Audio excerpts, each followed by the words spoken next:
Olá, boa noite, eu sou o Daniel. Que alegria estar aqui. Desafio essa noite, desafio pela manhã. Essa é uma mensagem daquelas que a gente titubeia em não querer falar.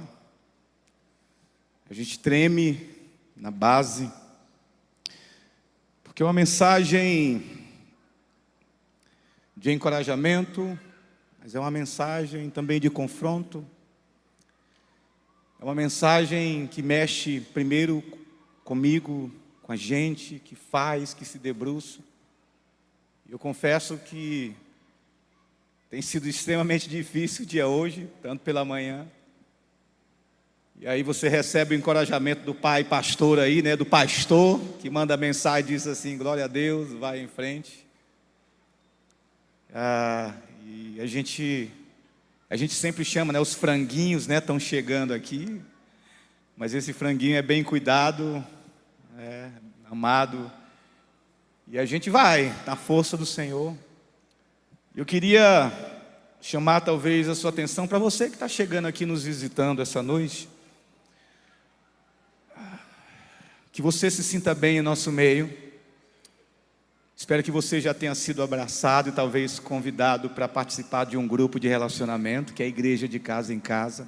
É assim que nós nos reunimos. Mas eu já queria aqui adiantar para você que essa palavra é uma palavra para a igreja como um todo, mas também para você que tem ouvido talvez aí pregadores na TV, alguns coaches e algumas pessoas que talvez têm falado sobre uma religião, um contato com um ser divino, com um Criador. Isso te leva então a talvez participar de uma reunião como essa ou ir em alguma igreja e faz de você um ouvinte domingo após domingo. E talvez traga a sensação de que você está tendo um contato direto com o Senhor. Mas essa noite eu quero, por meio das Escrituras, trazer uma reflexão de que a vida cristã ela é muito mais do que uma frequência dominical a uma reunião como essa. Ou assistir certo pregador, ou compartilhar certas mensagens via WhatsApp, para que a pessoa se sinta bem. O que eu tenho para apresentar essa noite é um convite de Jesus para todo aquele que quer segui-lo, que abandone a sua vida de pecado, pegue a sua cruz e siga o Mestre. E possivelmente a gente vai na contramão de tudo que nós temos ouvido por aí, ao ligar a TV, ao ouvir o rádio. Aqueles pregadores que não trazem a verdade da Escritura como o problema que Deus resolveu. Não foi a questão financeira, e não é a questão financeira. Deus não veio para resolver as nossas questões financeiras, apesar de que, ao conhecer o Evangelho de Jesus, você começa a ter consciência de que tudo que você tem é do Senhor. E aí você passa a administrar de uma maneira correta. Mas é muito mais do que isso. Também o Evangelho de Jesus, ele não tem a ver com um corpo sarado, saudável. Faz parte, porque o Evangelho é integral. Mas não adianta você tomar uma postura e uma decisão de organizar as suas finanças, organizar a sua alimentação, e não saber de que Jesus Cristo veio para resolver o maior problema de todos, que foi a sua relação com Deus que estava interrompida por causa do pecado. E o Evangelho de Jesus Cristo é que Jesus morreu pelos nossos pecados, foi sepultado e ressuscitou, e ao ressuscitar, Ele abriu as portas da eternidade, para que todo aquele que põe a esperança em Jesus, agora tenha a vida eterna. Essa é a mensagem do Evangelho de Cristo. Então eu quero falar algo que é incomum talvez para a nossa realidade, mas que acontece, está acontecendo nesse exato momento: cristãos sendo mortos, pessoas sendo aprisionadas por causa da crença em Jesus, ou sofrendo perseguição. Nós queremos falar sobre martírio, né? O tema é o martírio de uma testemunha. E aí a gente está na leitura do livro de Atos. Eu não sei se você já leu o livro de Atos, né? Você deve estar na sua leitura anual, mas você vai chegar lá, né? Ainda está no Antigo Testamento ainda. Mas se você quiser, leia o livro de Atos. Começa aí lendo o livro de Atos, porque o livro de Atos é aquele livro que você se empolga. Eu, pelo menos, toda vez que eu leio o livro de Atos, eu saio com uma vontade danada de orar mais, de falar de Jesus, de dar a vida por Jesus. Ele me empolga, porque o livro de Atos é esse livro empolgante, envolvente, que fala sobre como a igreja inicia. E Lucas, que é o autor, ele escreve, quando ele escreve Lucas, ele fala sobre a obra de Jesus, a obra, a vida, a morte de Jesus. Mas em Atos, Jesus encarnado, Jesus gente como a gente. Mas em Atos, Lucas vai falar sobre a obra de Jesus continuada por meio da igreja, agora sendo que Cristo está reinando poderosamente nos céus e usando a sua igreja para avançar, para que o reino de Deus avance. Então é empolgante porque você vai ver atos do Espírito de Deus através da igreja. Então eu quero te convidar a ler um texto. O texto é Atos capítulo 6, verso de 8 a 14.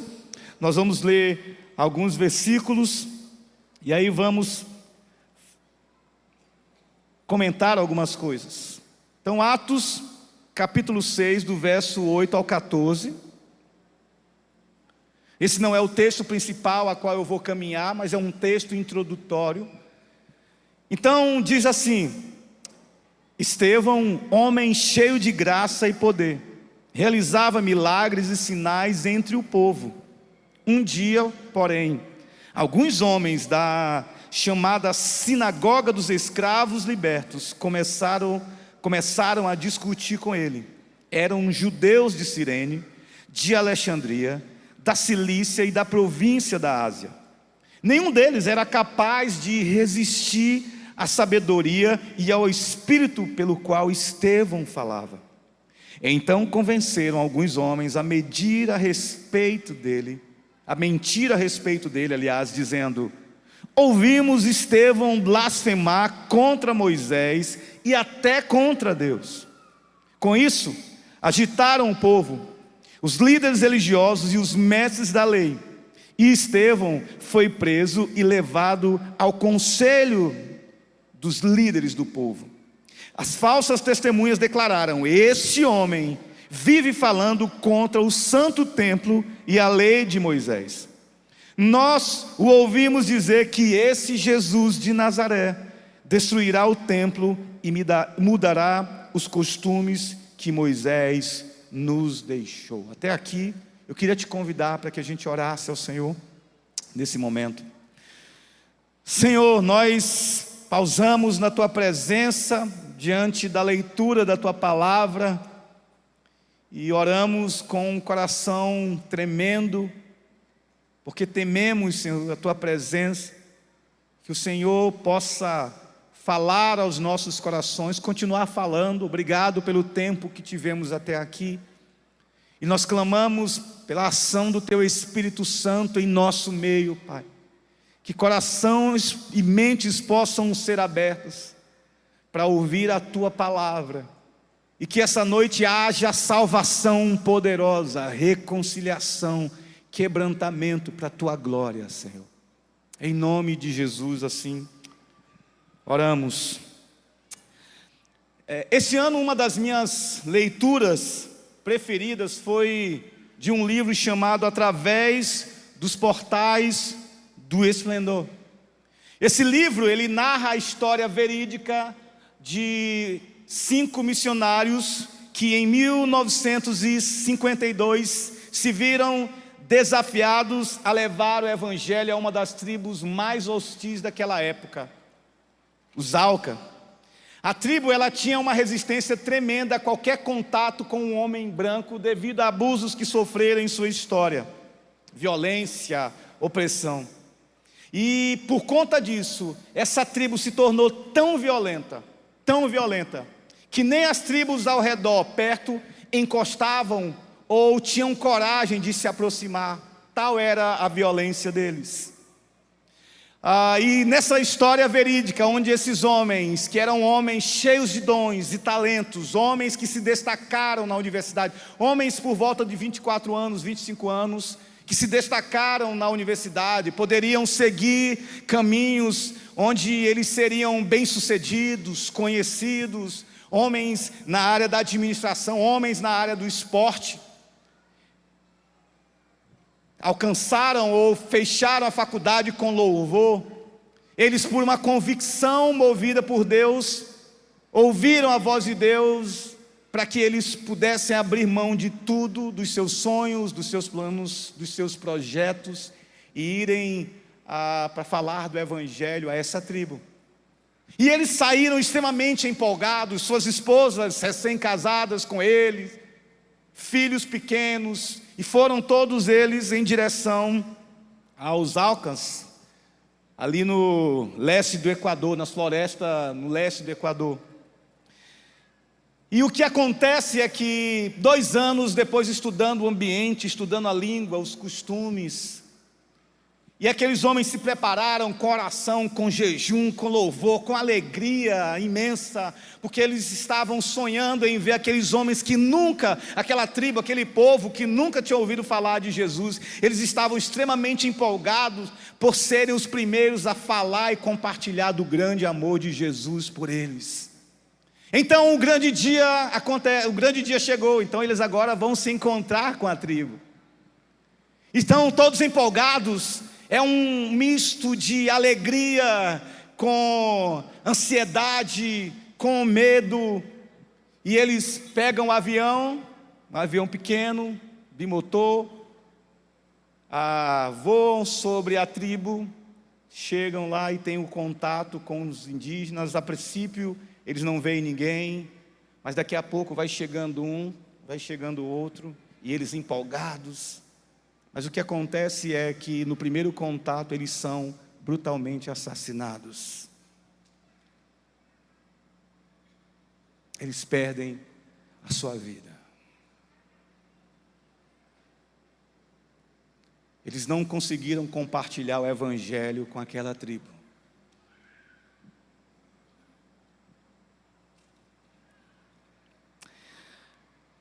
Eles deixaram sonhos, projetos, para se engajarem numa jornada de testemunho de fé, da fé em Cristo.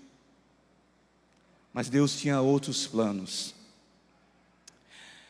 O martírio, irmãos, foi algo que sempre perseguiu a igreja cristã. Nós, eu e você, somos fruto do derramamento de homens e mulheres de Deus que deram a sua vida para que o Evangelho avançasse.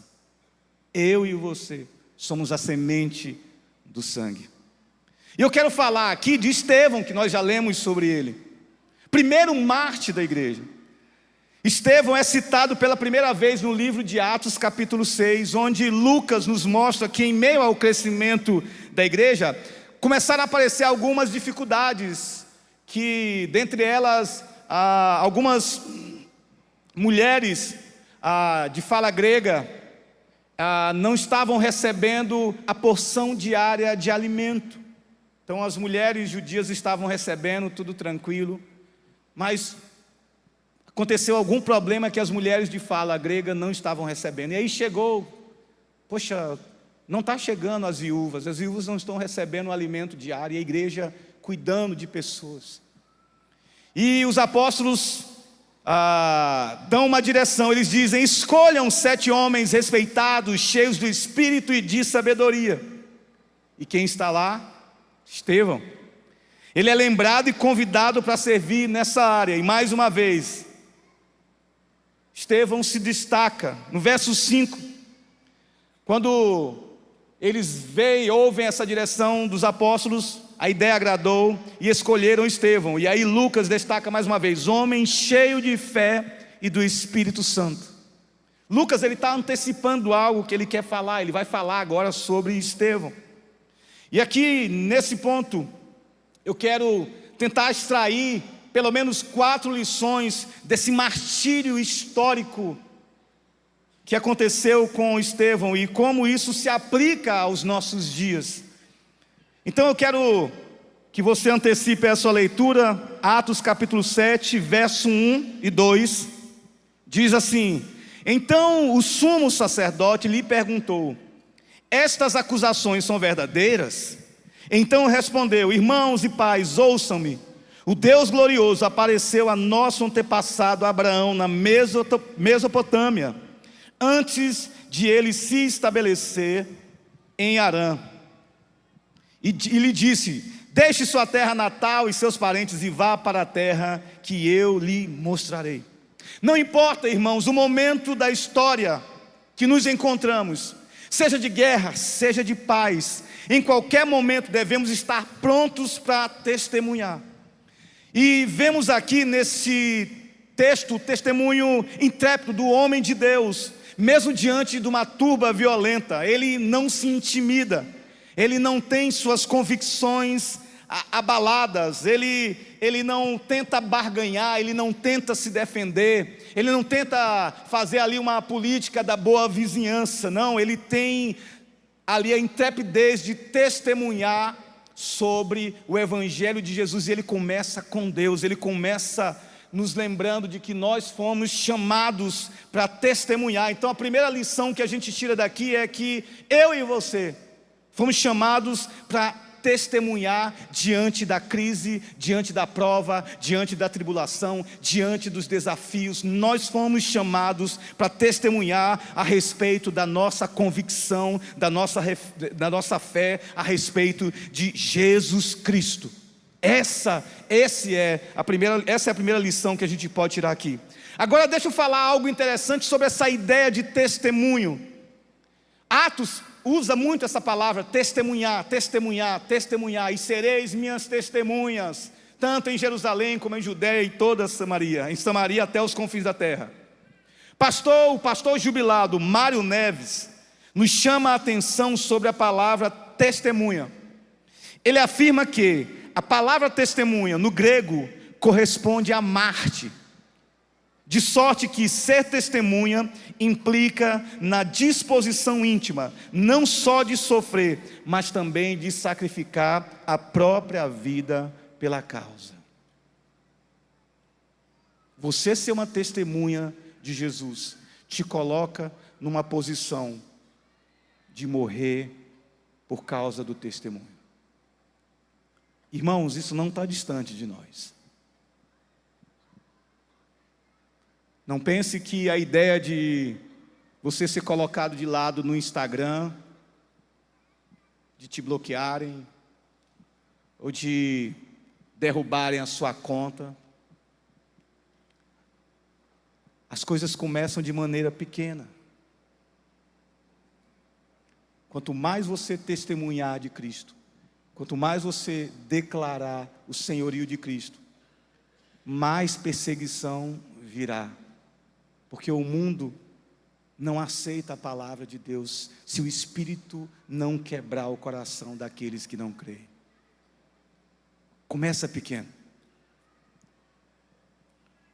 Estevão sabia disso. Na verdade, ele tinha convicção de que sofreria e até morreria por Cristo. Ele aceitou o compromisso. Mas ele estava disposto a isto, pois tinha experimentado a promessa de que Cristo falou: olha, fiquem em Jerusalém, Atos 1:8.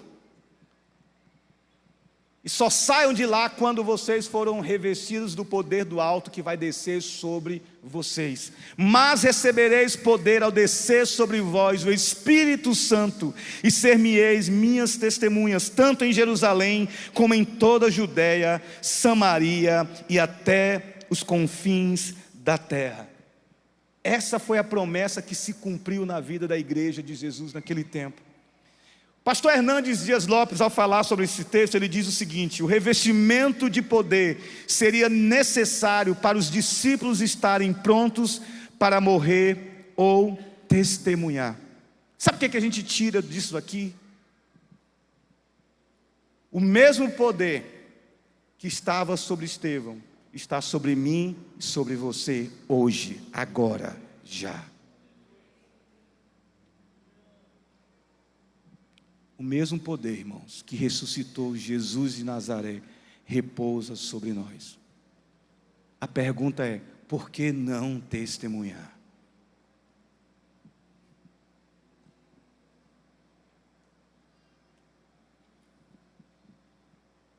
Romanos 8:11 diz: o mesmo poder que ressuscitou Jesus de Nazaré e ungiu Estevão está sobre cada um de vocês. Primeira lição que tiramos é que nós somos chamados de fato para testemunhar diante de qualquer situação. Mas Estevão continua falando, verso 2 do capítulo 7. Estevão respondeu: irmãos e pais, ouçam-me, o Deus glorioso apareceu a nosso antepassado Abraão na Mesopotâmia. Estevão começa seu discurso em Deus. Ele não tenta se defender de acusações, ele não tenta ser legal, ele não usa chavões. Ele está bem ciente, irmãos, daquilo que lhe espera ali diante dos seus algozes. Mas ele traz a memória, ele dá um testemunho de que Deus tem conduzido a história até ali.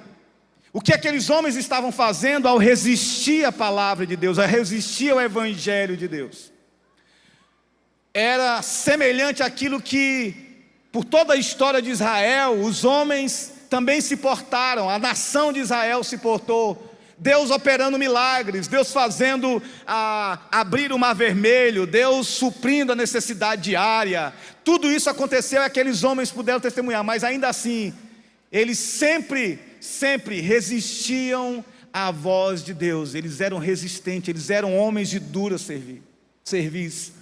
Então, Estevão, ele traz agora uma narrativa sobre a história e como Deus vem conduzindo a história desde Abraão até Davi. Ele aponta para o Senhor da história, que tem todo o domínio nas mãos. E aqui, irmãos, Estevão nos traz a memória e nos dá um exemplo de que nós precisamos entender que é Deus que conduz a nossa história e a história do mundo. Deus tem o controle na palma das mãos. Não adianta. É Deus quem levanta governo, é Deus quem destitui governo. Ele tem o poder nas mãos. Ele tem o poder nas mãos. Não adianta se desesperar com a crise, com o que está acontecendo no Oriente Médio ou nos Estados Unidos. Nós sabemos, povo de Deus, que o Deus que criou o universo, Ele conduz a história. E a história vai terminar com o reinado do Senhor Jesus para todo sempre. Amém. Por que Estevão tem tanta convicção, irmãos? Porque ele sabe que Deus tem o controle, o domínio da história e tudo está em suas mãos. Estevão sabia o que lhe aguardava, ainda assim ele tinha plena convicção de quem dominava tudo, o Senhor da glória. Então a segunda lição que nós extraímos a partir desse momento de Estevão é que Deus conduz soberanamente a história e nós descansamos nisso. Mas tem uma terceira lição que a gente tira, é que o sofrimento como caminho, que o sofrimento é o caminho que Deus usa para a bem-aventurança. Pula aí para o verso 55 do capítulo 7, 55 a 58. Vamos ler juntos? Aliás, acompanha comigo. Diz o seguinte: mas Estevão, cheio do Espírito Santo, olhou firmemente para o céu e viu a glória de Deus, e viu Jesus em pé no lugar de honra à direita de Deus. Olhem, disse ele, vejo os céus abertos e o Filho do Homem em pé no lugar de honra à direita de Deus. Eles taparam os ouvidos e aos gritos lançaram-se contra ele, arrastaram-no para fora da cidade e começaram a apedrejá-lo. Seus acusadores tinham os mantos e os deixaram aos pés de um jovem chamado Saulo. A outra coisa que aprendemos então aqui é que o sofrimento é o caminho que Deus usa para nos tornar participantes da sua glória. Em 1 Pedro, irmãos, capítulo 4, do verso 12 ao 14, diz o seguinte: amados, não estranheis o fogo que surge no meio de vocês, destinado a pô-los à prova, como se alguma coisa extraordinária estivesse acontecendo. Pelo contrário, alegrem-se na medida em que são coparticipantes dos sofrimentos de Cristo, para que também na revelação da sua glória vocês se alegrem exultando. Se são insultados por causa do nome de Cristo, vocês são bem-aventurados, porque o Espírito da glória, que é o Espírito de Deus, repousa sobre vocês. Se você é perseguido por causa do Evangelho, por causa de Cristo, a Bíblia diz: primeiro, fique feliz com isso. Segundo, você é um bem-aventurado. Terceiro, o Espírito de Deus habita em você. Está pronto, irmãos? Testemunhar sobre o Evangelho? Eu vou mergulhar um pouco mais aqui para falar sobre o sofrimento, e eu vou me delongar um pouco nesse ponto aqui, mas eu quero falar algo aqui. É impressionante o número de pregadores na internet. Às vezes você está em grupo, aí chega uma palavra de Deus para você, uma palavra de Deus para você. Eu fico torcendo para que seja uma palavra do pastor Armando, pastor Hamilton, pastor Simão. Aí eu abro para ver, é um cara que ninguém conhece, pastor de internet, com uma mensagem coach, que fala tudo menos o Evangelho de Jesus. Irmãos, deixa eu falar uma coisa para você. Paulo exortou a sua igreja dizendo: ei, se um outro evangelho for pregado, seja maldito. Deixa eu falar como um pastor dessa comunidade, e aqui sobre a autoridade e tutela do pastor Armando. Para de ouvir pregador que você não conhece, irmão. Vai ler a Bíblia e ouça os pregadores da sua comunidade, homens de Deus que estão aqui orando e cuidando de você. Para com isso.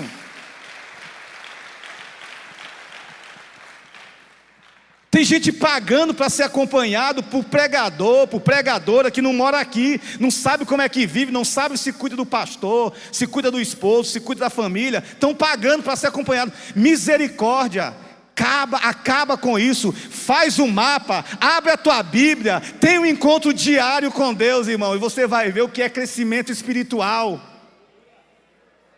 Nós temos ensinado para que vocês se livrem de muletas. Livrem-se das muletas, irmãos. Mas sabe qual é o problema? Isso foi dito na Escritura anos atrás, muitos anos atrás, que a mensagem do Evangelho daria coceira no ouvido de alguns. Porque falar sobre ser evangélico para ganhar autoridade, glória, para prosperar, vem. O pessoal fala às vezes: pai, vocês na IBC são muito... Você não sabe pedir oferta, não. Não, a gente não pede oferta mesmo. Não. Aqui nós não manipulamos algo que é sagrado. Nós conclamamos um povo que ama o Senhor, com um coração generoso, a contribuir de maneira espontânea e alegre, sem barganhar, sem dizer: vem, dá 10 que você vai receber 20, dá 30 que você vai receber 50. Não. Doutrina de demônio. Se você está caindo nessa, meu irmão, eu quero falar em nome de Jesus: para com isso e volta para o Evangelho de Jesus. Deixa eu falar algumas coisas, alguns versos para você. O sofrimento faz parte da jornada cristã, algo que... Não fala sobre sofrimento, por favor. Eu vim para o culto, eu já sofro demais. Eu vim para ouvir que servir Jesus é sofrimento. Mas é um sofrimento diferente, porque o salvo sabe aonde vai dar esse sofrimento, o ímpio não. O justo sabe que o sofrimento vai fazê-lo mais parecido com Jesus e vai fazer com que o seu coração ame mais o Senhor e deseje mais o Senhor e viva em novidade e santidade de vida. O justo louva ao Senhor mesmo diante da tribulação, não é isso que a gente faz? Te louvarei, não importam as se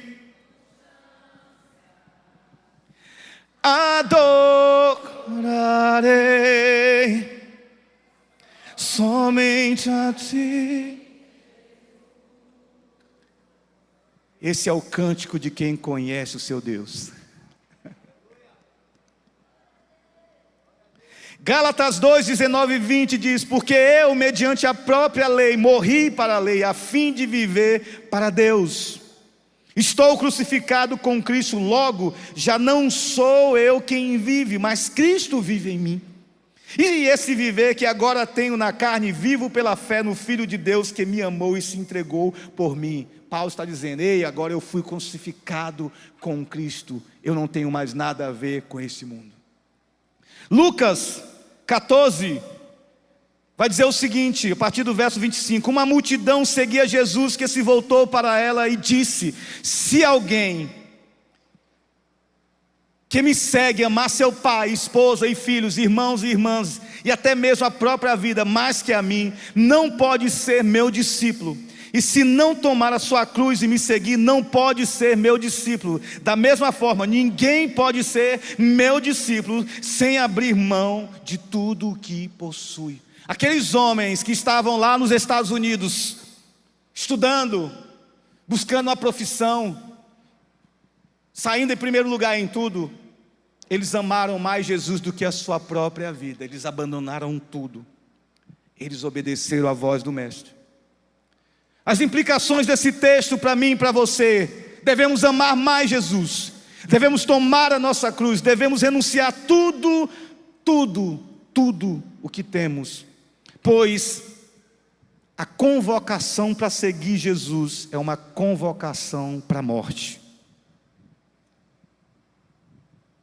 Você sabia disso?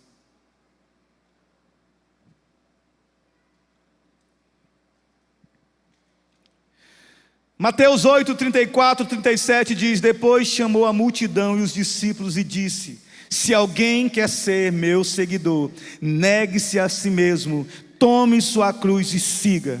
Se tentar se apegar à sua vida, a perderá, mas se abrir mão de sua vida por minha causa e por causa das boas novas, a salvará. Que vantagem há em ganhar o mundo inteiro, mas perder a vida? E o que daria o homem em troca da sua vida? Negar a si mesmo. Tornar-se seguidor de Jesus, irmãos, implica completa rendição de nossos anseios e apetites ao propósito maior de servir a Deus para a sua glória. Abrir mão dos apetites, dos anseios, abrir mão até do direito. Eu tenho direito.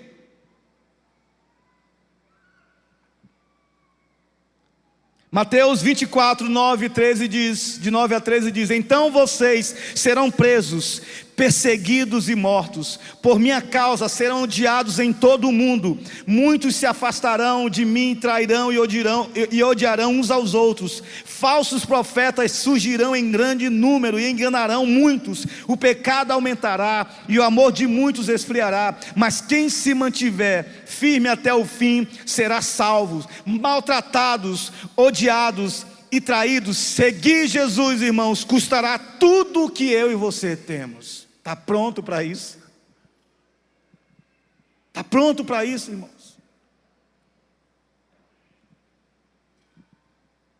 O que é que Deus tem falado com você sobre abrir mão? O que é que tem te deixado cativo aí? O Evangelho de Jesus vem para te libertar das cadeias da morte e te dar a vida eterna. Mas existe uma condição, e a condição é: negue-se a si mesmo, tome a sua cruz e siga Jesus.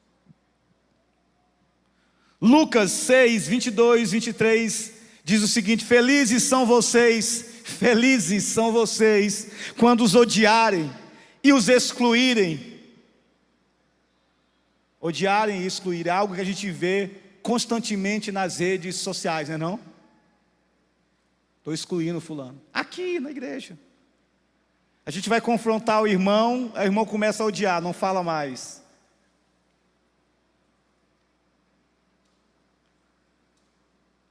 Já pensou, irmãos?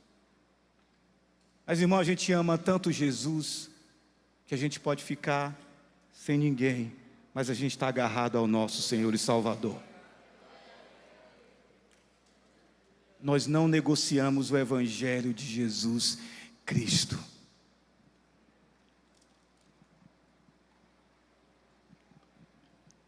O chamado para seguir Jesus. Aliás, deixa eu terminar o verso. Quando isso acontecer, ou seja, quando lhes caluniarem, quando zombarem de vocês, quando odiarem vocês, quando excluírem vocês, Lucas fala, quando isso acontecer, alegrem-se e exultem, porque uma grande recompensa os espera no céu. E lembrem-se de que os antepassados deles trataram os profetas da mesma forma. Ouça, o chamado para seguir Jesus é um chamado para suportar a dor com alegria nesta vida, com a promessa de bênção eterna na vida que está por vir. Eu não me guio. Você não pode se guiar por aquilo que você vê. Você se guia por aquilo que é a promessa que está lá no futuro. E olhando para a promessa, eu sigo firme, com convicção inabalável. Vamos, IBC. Vamos, IBC. Chegou a hora. Você já ouviu sobre a perseguição no Irã? Deixa eu falar algumas coisas para você. Esse país, o Irã, está na lista lá na primeira lista do país que mais mata cristãos. É o Irã. Perseguição violenta. Agora, quando você ouve isso, um país desse, a pergunta que vem é: será que tem crente lá? Será que tem alguém que se submete a tal regime? Irmãos, o Irã hoje, atualmente, nos dias atuais, isso são dados atuais, a igreja que mais cresce hoje é a igreja que está no Irã.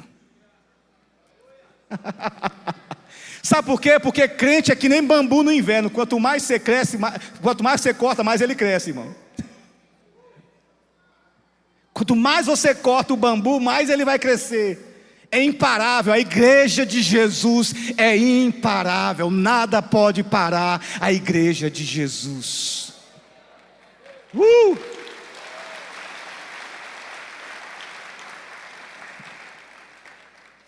Agora deixa eu te falar algo curioso sobre essa igreja, que é uma igreja doméstica. Um membro explicou que as pessoas interessadas em participar de uma comunidade cristã, elas devem assinar um contrato, né? Como se você quisesse participar da IBC.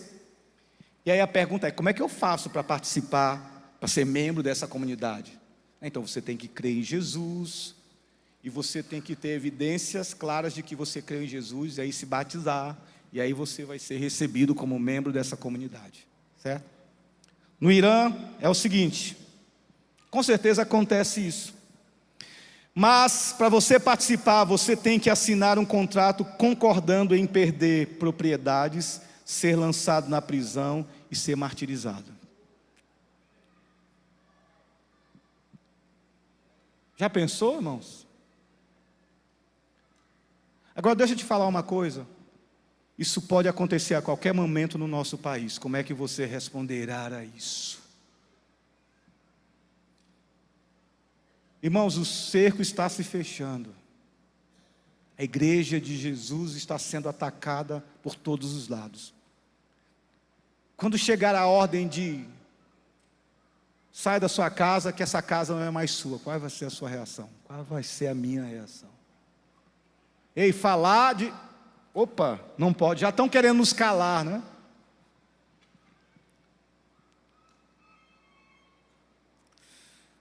A igreja de Cristo floresce em meio à dor e o sofrimento, pois o Senhor tem a história e a igreja em suas mãos. Aqueles irmãos do Irã seguem o rastro dos antigos irmãos de nosso Senhor, que ouviram a voz do Mestre dizendo: no mundo vocês serão perseguidos, injuriados e mortos, mas não temam, eu venci o mundo. A igreja de Jesus se move sobre essa declaração de que, porque o nosso Mestre venceu o mundo, nós também iremos vencer no poder do Espírito de Deus. Está pronto, Igreja Batista Central? E para terminar, mais um dado: igreja doméstica na China. 5 pilares que fundamentam a igreja doméstica na China: um profundo compromisso com a oração, compromisso com a leitura e aprendizado da palavra individualmente, mapa, leitura diária todos os dias, compromisso com a propagação do evangelho, constante expectativa por milagres. É uma igreja que ora dizendo: Deus cura, esperando que Deus vai curar. E o último, acolher o sofrimento para a glória de Deus. Igreja Batista Central, Deus nos chama para acolher o sofrimento para a glória dEle. Está preparado para isso, queridos? E a última lição que nós podemos aprender: a justiça de Deus vingará o sangue dos justos. Olha o que Apocalipse diz, gente. Apocalipse 19, verso 1 e 2 diz: depois disso ouvi algo semelhante ao som de uma grande multidão chamando: aleluia, salvação, glória e poder pertencem ao nosso Deus. Seus julgamentos são verdadeiros e justos. Ele castigou a grande prostituta que corrompia a terra com sua imoralidade e vingou o assassinato de seus servos. Deus vingará todas as coisas que foram feitas contra seu filho e seus servos. A justiça prevalecerá. No último dia, irmãos, no último dia, nós esperamos ansiosamente por esse dia. Gênesis 18, 25 diz: longe de ti fazeres tal coisa, matar o justo com o ímpio, como se o justo fosse igual ao ímpio. Longe de ti, será que o juiz de toda a terra não faria justiça? Esse texto é do momento de Abraão com Deus, orando por Ló. Deus está indignado contra Sodoma e Gomorra e todo o seu pecado, toda a sua loucura, toda a sua entrega devassa ao pecado, e Deus vem para julgar. Mas Ló e Abraão se separaram, um foi para um lado e Ló foi para o outro lado, e Ló morando naquele ambiente hostil ao evangelho, hostil a Deus, e Deus agora decide que vai julgar aquela terra. Mas Abraão intercede por Ló dizendo: será que não fará justiça o juiz de toda a terra? Ele não vai condenar o justo com o ímpio, porque Ele é justo, e Deus fará justiça com aqueles que perderam a vida. Deus fará justiça com aqueles que foram caluniados. Deus fará justiça comigo e com você, quando formos injuriados por causa do seu evangelho, por causa, Senhor, da pregação da palavra de Deus. A história final já foi escrita, e nesse final Deus fará justiça. Estevão tinha plena convicção do fim que lhe aguardava, mas ele também tinha certeza de que estaria com o Senhor da glória. Seu testemunho lhe fez ganhar a vida eterna. Ele perdeu, irmãos, para ganhar. Deus virá e não tardará, e sua vinda será gloriosa para nós, pois iremos estar com Ele. A justiça de Deus irá prevalecer para sempre, o mal nunca mais terá lugar. Irmão, você crê nisso? O mal nunca mais terá lugar, porque Deus virá com justiça. O testemunho do justo Estevão nos estimula a sermos testemunhas hoje, agora, já. Esse é o nosso chamado, irmãos, essa é a nossa vocação, porque se vivemos é para o Senhor que vivemos, se morremos é para o Senhor que morremos, quer pois vivamos ou morramos, somos do Senhor. Aleluia. E aqui chegamos, como é que a história termina? Como é que a história trágica dos missionários terminou?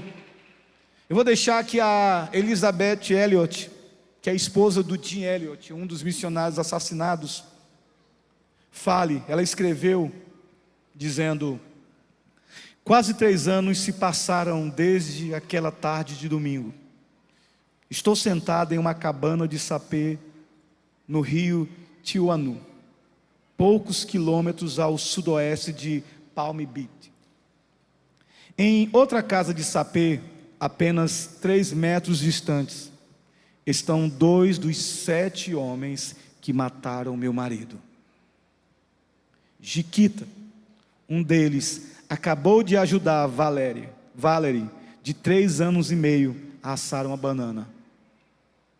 2 de seus filhos embrenharam-se na floresta, empunhando zarabatanas habilmente construídas em busca de carne para alimentar os 15 ou 20 auca reunidos nessa clareira. Como isso aconteceu?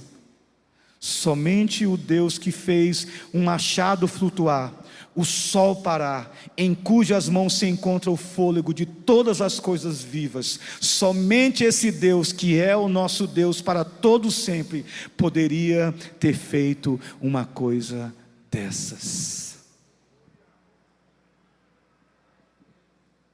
Percebeu o que aconteceu aqui, irmãos?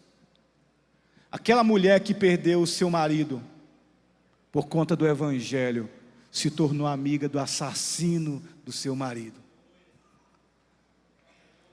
Sabe o que aconteceu?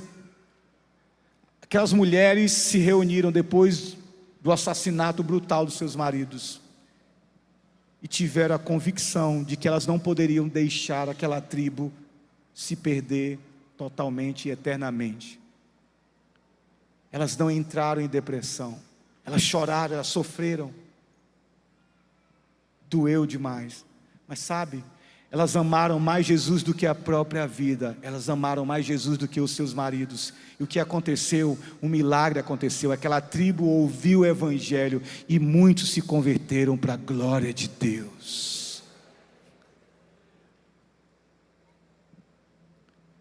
Irmãos, o chamado de Deus para mim e para você é que a gente abrace o sofrimento para a glória de Deus.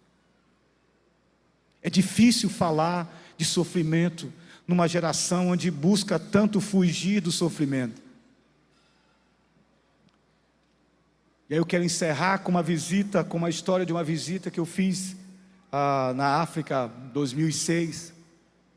E nós estávamos no Egito e íamos fazer uma visita em 7 países do continente africano. E quando nós entramos no Egito, alguém falou: olha, os outros países do continente vocês estão proibidos. O Estado Islâmico soube de que um grupo de missionários veio falar de Jesus e se entrar, morre. Então a comitiva decidiu que era perigoso demais para nós irmos para os outros países. Ficamos ali no Egito, em Cairo, Alexandria, enfim. E nós fomos visitar um local, uma igreja com um terreno imenso, cheio de barracas, como na noite do acampa dentro, cheio de barracas. Nas barracas eram refugiados do Sudão, que estavam fugindo da guerra. O Estado Islâmico estava matando muitas pessoas ali.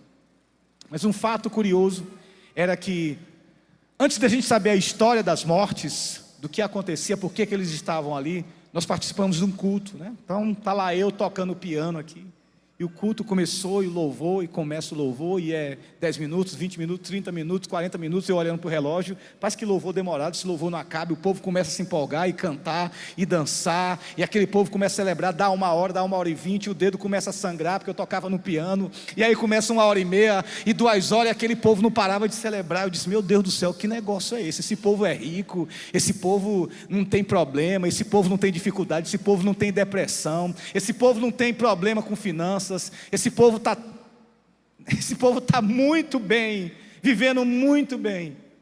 E aí no outro dia fomos conversar, e aí conversamos com alguns, e para você, o sudanês, na cultura dele, você não pode chegar na casa dele e sair sem um presente, é cultural, então eles te dão um presente. Aí a primeira coisa que a gente soube é que eles viviam com $1 por dia. Então já foi impactante para a gente começou a chorar por conta disso. Como é que alguém que só tem $1 por dia se preocupa em dar presente para quem ele não conhece? Primeira coisa. E aí vamos conversar, quem é você? Conta a sua história, vamos ouvir alguns. Eu sou fulano de tal, e a guerra com o Estado Islâmico, lá na guerra com o Estado Islâmico, a minha esposa foi assassinada na minha frente. E outra, a minha esposa estava grávida, o Estado Islâmico abriu a barriga da minha esposa na frente, tirou o menino e matou todo mundo. Minha filha foi estuprada, alguns pegaram, estupraram minha filha, minha frente. O meu marido foi morto. E a gente começou a chorar.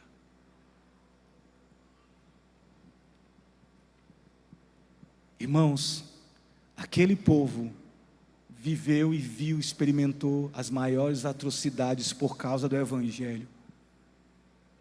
Mas eles estavam celebrando com tanto vigor, com tanta alegria, que aquilo mudou para sempre a minha maneira de ver a vida. Sabe por quê, irmãos? Porque Jesus é tudo que eu e você precisamos.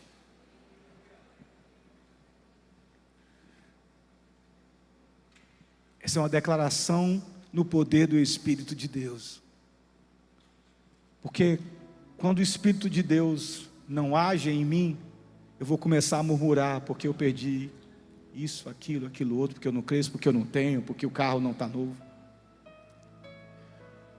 E o pior é que o evangelho que nós temos ouvido por aí, que tem ganhado a mídia, é um evangelho que te priva do sofrimento, que diz, não, pare de sofrer, pare de chorar, ei, você agora vai ser a plateia, tá certo? Ou aliás, você vai estar no palco, e os teus inimigos vão estar na plateia. Ei, para de sofrer. Esse é o evangelho atual. É um evangelho que não desafia você a colocar a sua fé somente em Cristo. O desafio essa noite, talvez para você, crente que está aqui, que tem ouvido muito desses caras, né? Eu estou ali no grupo do homens, de vez em quando um manda um desses aí. Aí eu falo, irmão, está meio estranho aí a mensagem do cara. Porque se você quiser seguir a Cristo, irmão, você tem que abandonar a sua vida de pecado, você tem que tomar a sua cruz e você tem que segui-lo. Jesus te convida essa noite a refazer a aliança,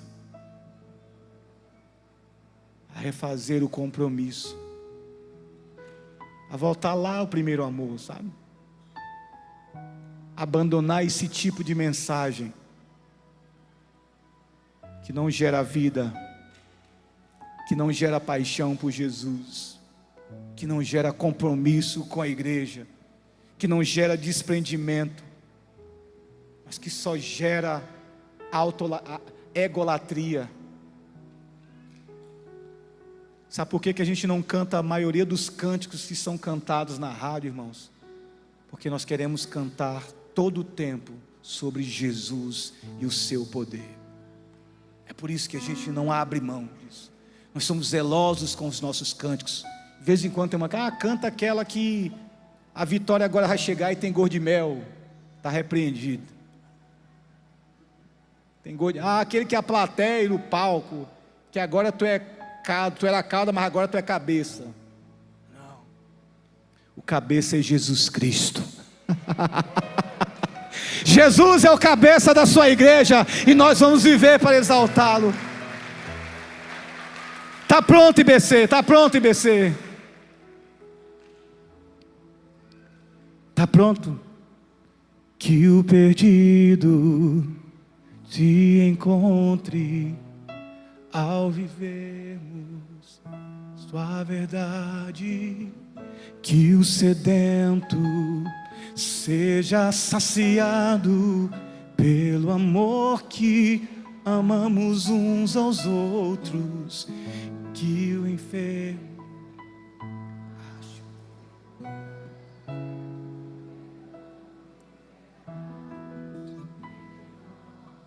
que o distante se aproxime ao ver tua graça transbordar em nós. Eu quero falar para você que é crente. Se você quiser renovar e não precisa atender só porque eu estou falando, mas porque você foi constrangido, foi confrontado, você faz um sinal, fica de pé, levanta a mão. Eu quero renovar. Eu estava pensando muita coisa sobre o Evangelho. Eu pensava que o Evangelho era para me servir, mas o Evangelho é para servir o outro. Se você quiser, levanta a mão e diz: eu quero renovar essa aliança. Amém, cara. Amém, amém, amém, amém. Amém, amém, amém. É para o Senhor, não é para mim não, certo? É você com o Senhor. É você com o Senhor, querido. Isso não tem nada a ver com o Daniel, mas tem a ver com um compromisso sério de abandonar esse tipo de pensamento com relação ao Evangelho. Mas o meu segundo convite é para você que ouviu o Evangelho essa noite,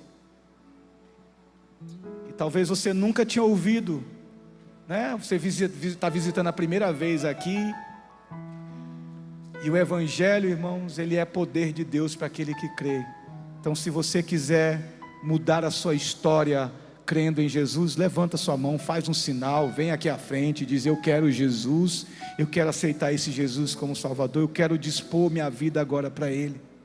Talvez seja difícil, né, ao ouvir isso. Jesus fez um discurso ali tão forte que muitos disseram: dura esse discurso, deixa eu deixar Jesus aqui de lado agora, porque eu não quero. Mas talvez essa mensagem é para a Igreja Batista Central, para você, querida igreja. Deus tem sido zeloso com a nossa comunidade. Você está pronto para renunciar? Você está pronto para dizer: eis-me aqui? Você está pronto para dizer: Senhor, eu estou pronto, eu vou, eu quero falar, mesmo que eu seja rechaçado, mesmo que eu seja deixado de lado.